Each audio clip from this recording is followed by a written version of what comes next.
And now, ladies and gentlemen, it is my privilege to introduce you to our speaker for this evening, New York Times bestselling author Peter Stark. Peter Stark is an adventurer and historian. Born in Wisconsin, he grew up in an adventurous and outdoorsy family and graduated from Dartmouth College. After taking a master's in journalism at the University of Wisconsin and working briefly for the Missoulian newspaper in Montana, he set out to write adventure travel articles about Greenland, Tibet, and elsewhere for magazines such as Outside, Smithsonian, the New York Times Magazine, and others. His 1997 article for Outside, Frozen Alive, is considered a classic of the adventure genre and formed the basis for his book, Last Breath, Cautionary Tales from the Limits of Human Endurance, named Amazon's Best Outdoors Book of 2001. With his wife, choreographer and writer Amy Ragsdale, and their 2 children, Stark and his family lived for a year each in Mozambique and a remote region of Brazil. After taking part in the harrowing first descent of Mozambique's Lugenda River by kayak in 2002, Stark decided to pull back from the edgy adventure himself and pivot towards exploration history. Based in Missoula, Montana, he now specializes in researching and writing historical accounts of early American explorers in wilderness settings and their contact with indigenous peoples.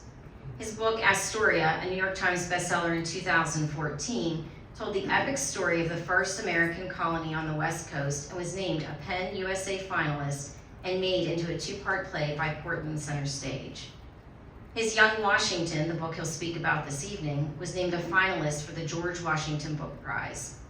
He has recently completed a book about the struggle for the continent's center between the great Shawnee leader Tecumseh and the frontier governor and later president William Henry Harrison. Titled Gallop Toward the Sun, Tecumseh's and William Henry Harrison's Struggle for the Destiny of a Nation, it was published by Random House on August 29th. Ladies and gentlemen, Peter Stark.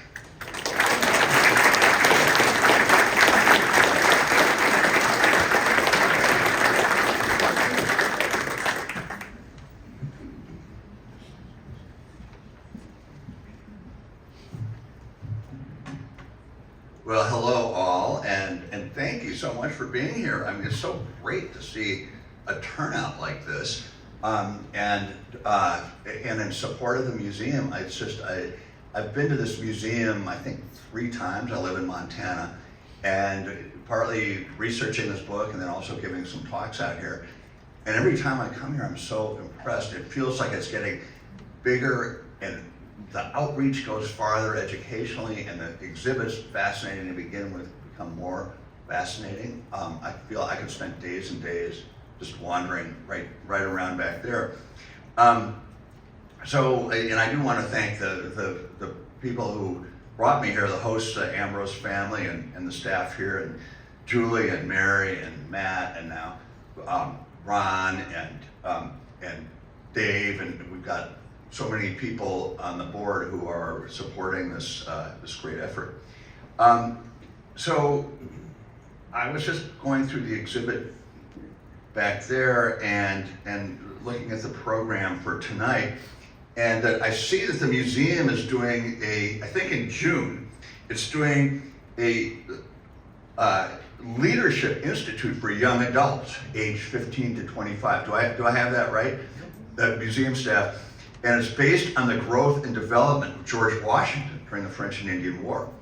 So, as it turns out, that's exactly what I'm going to be talking about tonight. So let's start with this. This is a passage from this book. George Washington at 21 was a very different Washington from the one we know and hold sacred. Different from the stately commander of the Continental Army, the selfless first president, the unblemished father of our country, gazing off into posterity. This is not the Washington possessed of nearly superhuman virtue, who, given the chance to consolidate power and rule indefinitely over the just born nation, willingly stepped down and returned to a quiet life on his Virginia plantation. Rather, this is the young Washington, but not the Washington of the cherry tree bedtime story. This young Washington is ambitious, temperamental, vain, thin-skinned, petulant, awkward, demanding, stubborn, annoying, hasty, and passionate. This Washington has not yet learned how to cultivate his image or contain his emotions. Here, instead, is a raw young man struggling toward maturity and in love with a close friend's wife. This is the Washington of emotional neediness, personal ambition, and mistakes, many mistakes. In the interest of time, I'm going to skip over some of this background, and I think many of you know the story generally about what happened in this region during the French and Indian War and Washington as a young man. But this war, you know, these pivotal years of Washington's early life are really so much in contrary to his popular image. But it's this war and his personal passage through the wilderness that really laid the groundwork for the great leader that Washington would one day become. So I spent, 5 years in the research in writing this book, which actually covers about 5 years of Washington's life, so I feel like kind of on a one-to-one lifetime ratio with him. And in terms of research, and this Fort Ligonier was a great place. There were so many places that were so helpful to me in this region. Mount Vernon, a great resource. And you know, I'm sure there are people in this room who know this story way better than I do, or at least parts of it. But when I say that I've done original research, there's no way I was going to find an original letter that George Washington wrote that was stashed away in some archive. There are 10,000 literally Washington scholars out there. But the thing that I bring to this story is my own experience in wilderness situations, in really tense situations, in what literally you could call the unknown. And that's what Washington was literally kind of strolling blindly into at age 21 when he first left left Virginia plantation country and came over the mountains to the Ohio Valley. What I'm gonna do is I want to tell some of the transformational moments that I see in his life during this period, and I'm just gonna go from one to the next and tell the story briefly to string them together. And with I've given many talks about George Washington in interviews and everything else. And usually I kind of give the story in fairly much detail, what happened, step by step. But I think you all are steeped in this to a certain degree in the story and the geography and the background of the French and Indian War. So I'm not going to get into all that. Rather, I'm going to go as sort of directly as I can to these transformational moments. So, and I have to compliment the staff here who came up with the title for this talk, Washington on the Edge, which is kind of wish I would title my book, because I might steal that for every talk I give from here on out. So I'll start with the first time I really saw Washington on the Edge. And so, the basic background about George growing up in Virginia and plantation country. He was fourth generation. His family was sort of middling plantation, not quite aristocracy, but they weren't at the bottom of the rung, but they weren't at the top. And yet George was extremely ambitious from the very get-go, and that's one of the most startling things about the research that I did, is how ambitious this guy was from just the get-go. And I think it was partly because his dad died when he was, 11, I believe. some of this research is a few years old, so forgive me. Feel free to correct me when I go wrong. So his father died when he was about 11, and his older brothers, his father had sent his older brothers to England to get a formal British education. And George's father died before he sent George off there, so George never got that formal British education. Instead, he kind of got a tutorial, I wouldn't call it backwoods education, but it wasn't, it wasn't all that polished, and it was maybe, I'm guessing it was maybe like up to about a 7th grade education. And it was that part of his life that part of his kind of upbringing that was really missing as it went on, as his life went on, and that I think he tried to compensate for so much, and in a way, way overcompensate for that. And that's part of what really got him into trouble, is this sort of burning ambition to make something of himself. So I'm literally skipping over background. So as a young man, he looked up to his older brother Lawrence, who had been fought with the British Royal Navy and was in a way a part of the British Royal Navy officer in a sense, and had the uniform. I just saw one back there. They have a beautiful one in the collection, the red uniform. It looks really velvety. You kind of want one of those things. And George really wanted one of those things, basically, one of those formal British Royal Navy or Royal Army uniforms.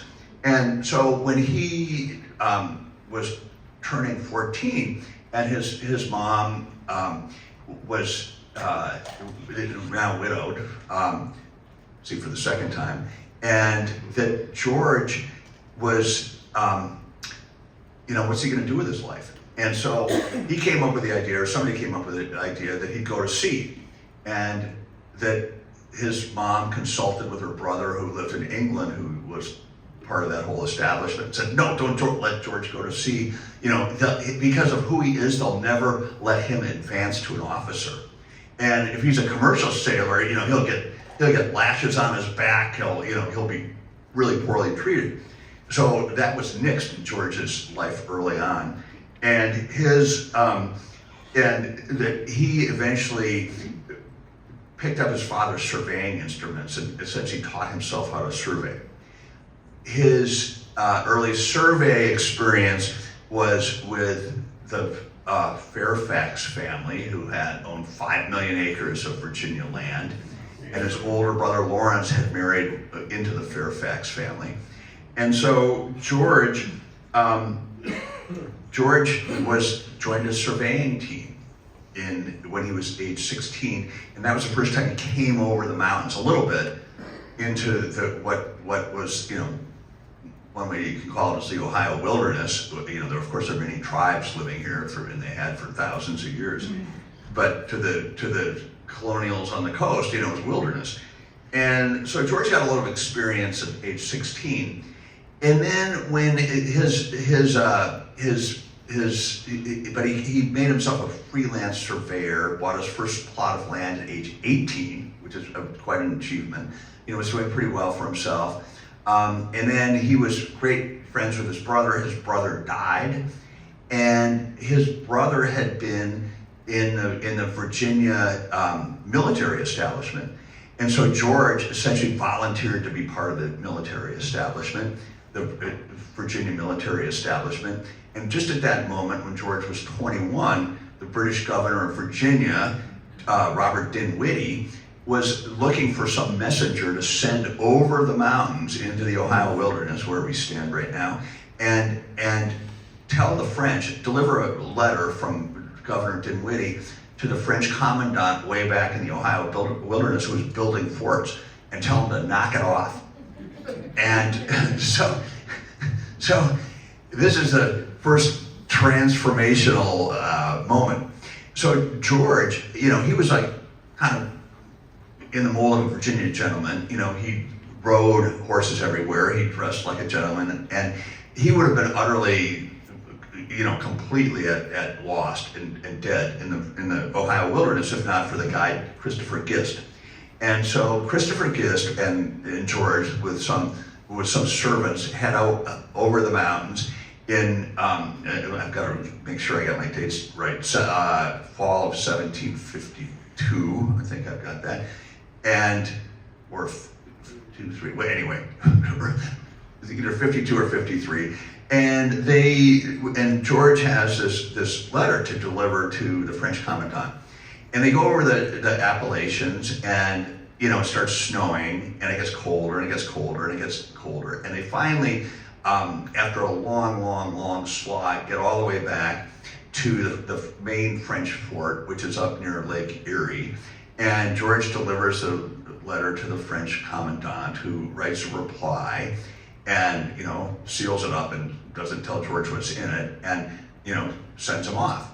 And Governor Dinwiddie has said, get back here as fast as you can, because we're worried about the French, building canoes and coming down the Ohio and building more forts and really occupying this Ohio Valley land, which Virginia claims as its own.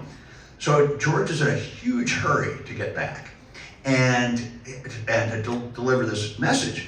And now it's right around Christmas time, and it's getting colder and colder, and snowier and snowier.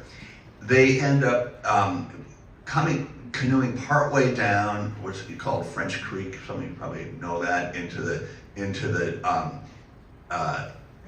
Allegheny, and then they meet the horses that they left there. But the horses are now so beaten by winter that they're starving. The temperature drops. The snow's getting deeper. The horses can't get forage. They can't break through the ice. And so George says to Christopher Gist, the guide, hey, let's just leave the horses. We don't need those things. And Christopher Gist is like, I'm not sure this is such a great idea, because, he's a Virginia gentleman. And this Christopher Gist writes quite some detail in his journal. And you have to read between the lines a little bit, but not too much. And you can just see Christopher Gist rolling his eyeballs like, dude, you have no idea what you're talking about. And Christopher Gist has deep wilderness experience.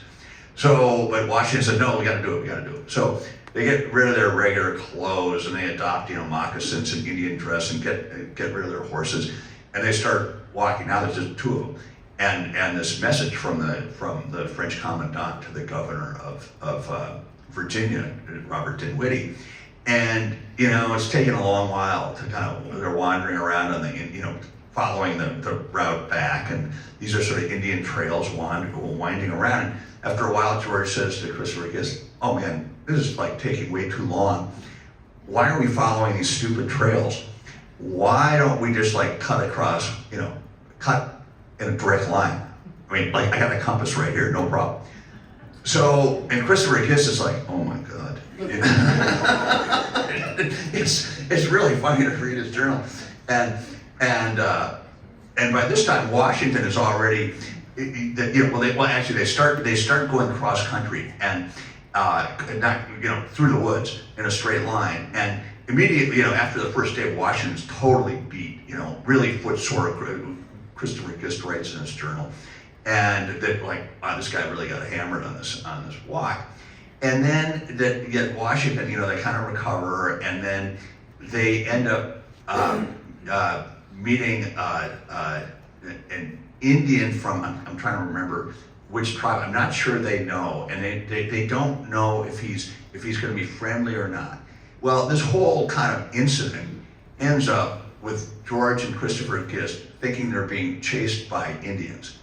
And they end up running for about 40 hours straight through a frozen forest to escape.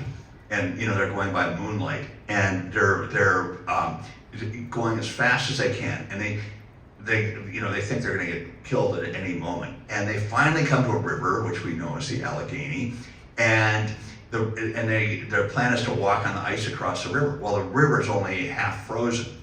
And so now Christopher Gist says, okay, our only hope is to build a raft and raft across the river. So they build this really kind of improvised raft. And at sunset that night, after working on it all day, they shove off from the bank. And they get partway out in the middle of the river, and they're using poles to shove themselves. And George is thinking he's like this young, powerful guy, which he is. He's over 6 feet, and he's a strong, really strong, powerful guy for that era. And you just have the sense that he thinks he can overcome anything. And they're pushing out in the middle of the river, and what happens is an ice floe hits their raft. And George, despite all his power, cannot fight an ice floe, which is, it's an unbelievable force. Ice floe coming down a river, a swift river, in winter and in very cold water, and the raft leans up against the pole and literally catapults George into this half-frozen middle of the Allegheny River. And this is the stuff, I know this very well because I've been in half-frozen river, fallen into half-frozen rivers and through lake ice. And he very fortunately managed to get back on the raft. But now it's turning dark. It's probably near zero. They're out in the middle of the frozen Allegheny River. They can't get to shore because there's ice all around them. They finally managed to land on an island. And at this point, neither of them write about it directly. I know for a fact that if Washington were alone, he would have died. There's absolutely no doubt about it. There's no way he could have got a fire going. There's no way he could have saved himself. So, but Gist, who's like half frozen anyway, and Washington, I'm sure, is just like about to be curling up in a ball under a tree. You can't even unbend your fingers at that point. You're so cold. That Gist manages to get a fire going and eventually warm George Washington up and thaw him out. And they survive. He survives, and the river is so cold. The river actually totally freezes over the next day, and they manage to walk across the ice and get all the way back to Virginia. But so that's we came within about such a tiny fraction of an inch of losing the guy who became the founding father. And if Christopher Gist hadn't got that fire going, there would be no George Washington, and there'd be no, who knows, we might not be here ourselves, we might not have the nation that we do. So that was one of the first transformational moments I really saw, and what it I think taught him was that, he was this cocky young guy, and he continued to be for quite some time. But he really saw in that moment, in that experience, the power of nature in a way that he never had before, and the power of wilderness, and the power of actually the power of cold, the power of winter. Now, let's jump ahead a few decades. Can you think of any situation where George Washington might have taken advantage of that very thing, right? Who was expecting him to pole across the Delaware River on New Year's Eve and surprise the Hessians? So, because the British, they didn't fight in cold like that.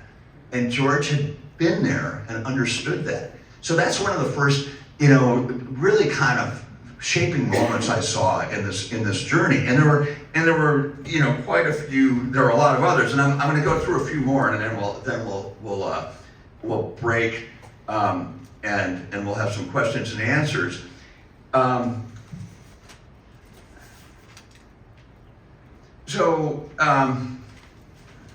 I think a lot of you do know the details of this story, but George eventually, they delivers a letter to Governor Dinwiddie, and Governor Dinwiddie is, the French commandant has basically told Governor Dinwiddie to buzz off. He's not doing he doesn't want to go to war, but he's not going anywhere. And Governor Dinwiddie now sends Washington back into the wilderness at the head of a smaller force. Washington, having no military experience, ends up, to put it very bluntly and frankly, he ends up ambushing a party of Frenchmen having breakfast and killing a bunch. And they're soldiers and officers, and they're trying to deliver a diplomatic message to the British. But Washington attacks, essentially ambushes them without reason. And so the French obviously get really angry, and they're building a fort at what's now Pittsburgh, as you would know, Fort Duquesne. And they, so Washington, a bunch of them are killed. The leader of the French men is the officer's killed by one of the Indian guides with Washington, and that Washington kind of retreats back from that spot, and he's waiting for reinforcements to try to go to Fort Duquesne and take the French fort before they really can get it together. And so he builds this, you all know this place, or most of you, he builds his own little fort. He names it Fort Necessity. And I'm sure a lot of you have been there. I mean, it's really kind of a ramshackle outfit, this Fort Necessity. I think I measured it, or the stats are there, it's 50 feet in diameter. I mean, that's smaller than a small front lawn. And, it's just like kind of logs stuck in the earth. But George is so cocky that he writes a letter to his younger brother, and says about how at this battle of what's now called the Battle of Jumonville-Glen, this ambush of the French soldiers, that he heard the sound of bullets, and he found it charming. And then he writes another letter, I think it's to Governor Dinwiddie, that he said, I have cleared a charming field for an encounter. And so here's George already oh man, had the first firefight, no problem.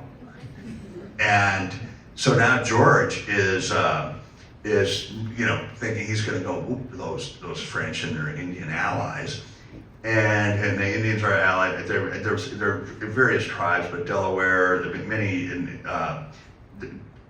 been there are many different tribes in the Ohio Valley, and several of them have allied themselves with the French. So, but George thinks he's going to take them on, no problem, and. You know that story, that George has a few hundred guys, and he has dug some trenches, and all of a sudden through the woods come marching 800 or 900 Indian warriors and French soldiers, and George has his little squadron out there, and a couple of squares, and they're just going to march out there and engage the French and Indians, out in the charming field. And well, it doesn't go the way George planned, because the French and Indians just go coming through the field, and then they split off, and they all go running in different directions. I'm sure they're shrieking, war whooping wildly, up into the woods. And how that ends up, that it ends up being a slaughter of George and George's men. And it's raining, it's mud, it's blood, and that these guys who George, I think I'm sure he's friends with some. I think he's probably grown up with some of these soldiers. They're just getting slaughtered, and when the engagement is finally over, George essentially surrenders. He never called it that, but that's essentially what happened. But his colleagues, they're lying there in the mud and the blood, and their accounts of the trenches were literally running with blood. And so I saw this as another transformational moment, where this cocky young George Washington, who thinks he can beat all, take on the world, he sees his buddies lying there in the blood and the mud and the rain, and some are probably face up, and he recognizes them, and that's got to get to him in some way that makes him realize, it's not just, I led these guys here, that I bear responsibility for this. I bear some responsibility for this. So I think that's, another key moment. Many stories in between, but basically, that after that battle, Governor Dinwiddie, now it's going to, now it's going to be what's actually the start of the 7 Years' War, the French and Indian War. It's clearly going to be a face-off in a big way between the French and the British in the backwoods of America, as some British chroniclers put it. And Governor Dinwiddie reorganizes the Virginia forces, the Virginia regiment, and essentially demotes George Washington to be one of the 10 leaders rather than the one guy. And George Washington, I mean, he's unbelievably prickly. That during this time, I counted him up in these years, he either quit or threatened to quit at least 7 times, and I'm pretty sure it was more than that. So this is one of the times when he actually quits, because he doesn't feel like he's being recognized. And it really feels like he's trying to figure out where he stands in the world, where he, what kind of respect he should get.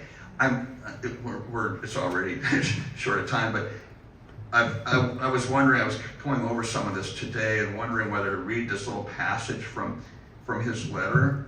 And it's like, I will read it. It's only a short paragraph. I will read it, but it really revealed to me, I hadn't read it for a while, but how, in a way, how conflicted he seemed in his personality about how he should position himself in the world, how forceful, how not passive, but how much to exert himself, how much to stand back. So here's the letter.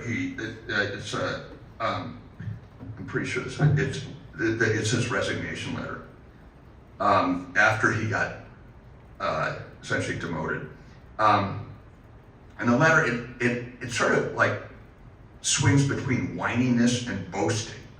It's like he has 2 different minds, one feeling injured and wronged and wanting to quit, and the other proud of his service and wishing to pursue a military life. So here's the letter.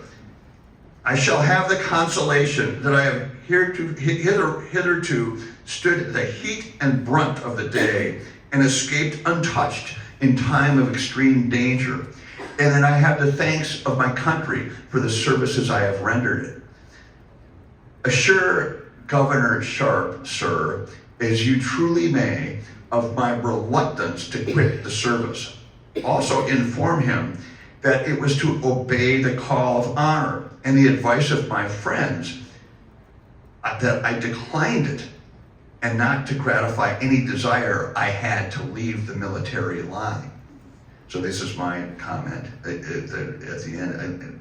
He then added a last sentence that stood alone, the white space on the page drawing attention to it, as to a prophecy.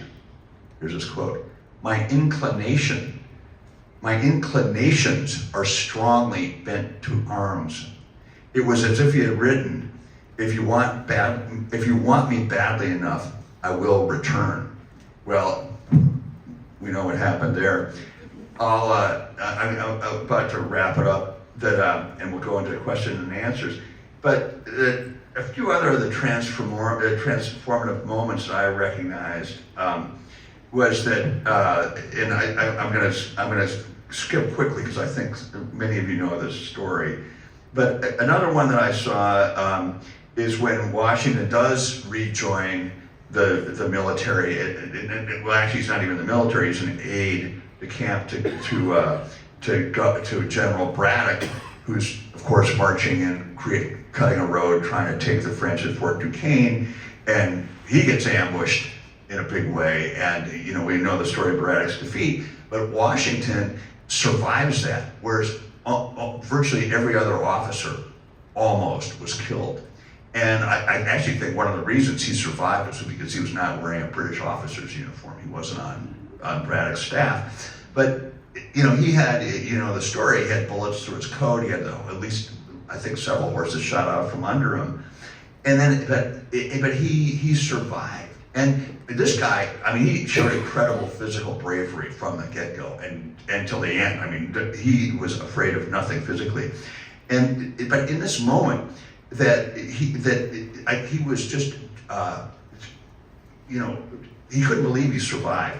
And he writes to his brother, and I don't have these are not the exact quotes, but that essentially, I survived, and it must be, I can't explain why I survived, but it must be because Providence is saving me for greater things.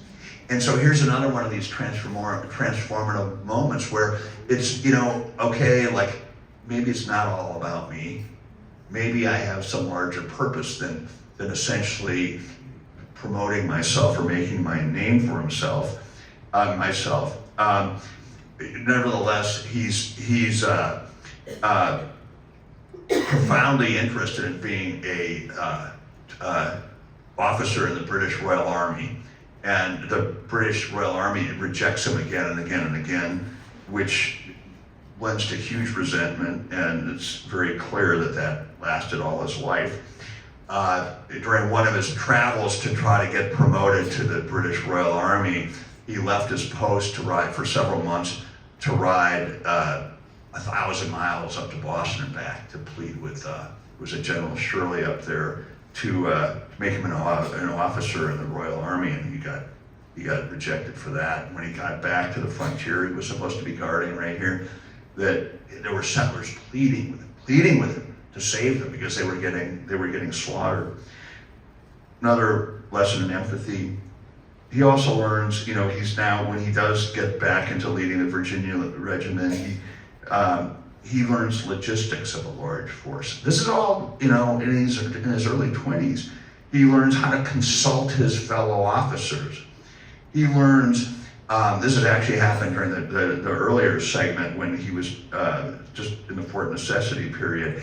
He actually learns how to get down off his horse, literally, and help his men push a cannon up a hill. I think it's Chestnut Ridge right here, in fact.